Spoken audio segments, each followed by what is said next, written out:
How are we doing on time? We're fine, just if you can use the mics because I can't hear you. Okay. Got 6 minutes. 5 minutes. Come on, more questions, thoughts, everything you want to know about exporting, but we're afraid to ask. Importing. Building a widget in China, bringing it over to the United States. Yes, ma'am. I think I'm the only one that is ignorant. We're glad to help you. I'm sorry, I will speak Spanish. ¿Cómo se dicen los aranceles? ¿Dónde puedo encontrar una guía de aranceles? The tariff, the harmonized tariff of the United States. There's a website, you can go to the customs website, which is the one I know by heart, is C as in customs, B as in border, and P as protection, .gov, and you can put HTS numbers, and then most likely it will take you to another website. Do you know by heart UTI or ITC.gov? Yeah. Now, talking about the HTF numbers, they're worldwide. The United States has 10 numbers. I think 10. This is doubles, yeah. 10 numbers.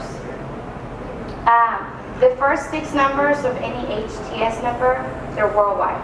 So you can have that number and give it to your party overseas for exporting, and they'll know where to go.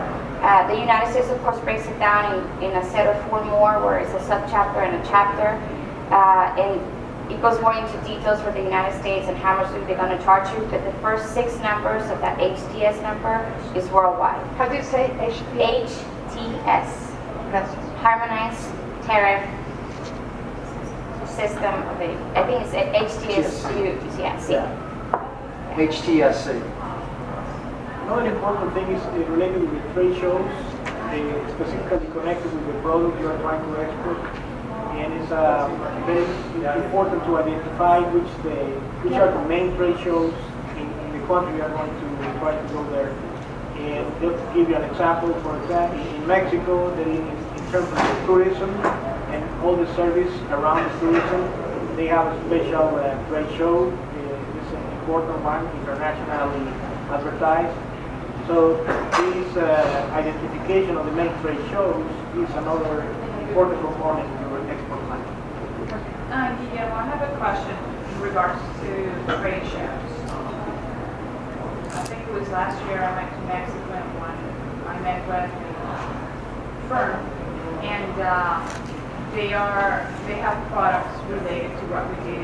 But speaking about trade shows, we are very active here in the United States. However, it seems that the attendance to these shows has, at least here in the United States, in our market, which is water resources, has decreased significantly. So, what would you say in your experience in Mexico, for example? Is this still alive? Is it a viable form to actually do marketing or to market your product? Just go to the trade shows, or there's other alternatives that are in progress that are we in that way? Because he mentioned right now he's not doing that many trade shows because attendance is not reasonable or not coming. I think it's very important to attend the trade shows. The thing that I will remark is when you attend a trade show, people are going to show up and say, I could manage your product. And they are going to provide you business cards and you start a relationship. And this is one way to start, but you need to do your homework and not just trust in the people who are showing up. You need to make a research of that. Perhaps the right guy is not showing there. So you need to see which are the reps in the sector that you're trying to address. But it's a good thing to go to the trade show because you are going to see your competition and having more knowledge of the market, what's going around. Yes, sir. Question about when you have a customer, is it better to accept credit card payments if it's a small payment, or when do you get involved with letters of credit? What are some of the pitfalls with letters of credit?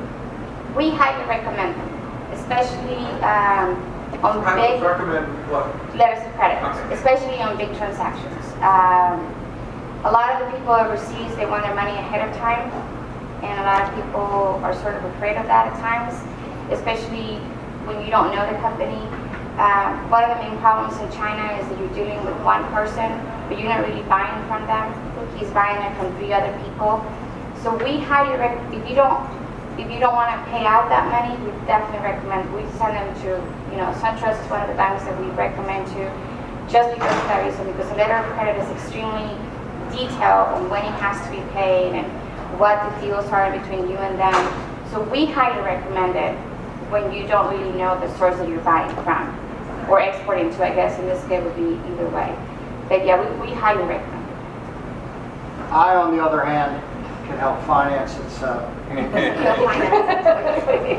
I can finance it like a buyer in China making widgets put 30% down, and then they want 70% when it goes into the departing port. So then the U.S. buyer has 100% in. UPS Capital has a way to finance that. At that point, reimbursing the buyer upwards of 75% of the value of that. So it just all depends. And a lot of times when the freight comes into the United States, let's say you pay 50% down. When it gets to the United States, you have to pay the other 50 on an ocean freight. And it's all handled by the bill of lading. And you have express release, or you have when they need the original bill of lading. The main difference is express release, you already paid for everything. When they need to have the original, that means that you owe them money.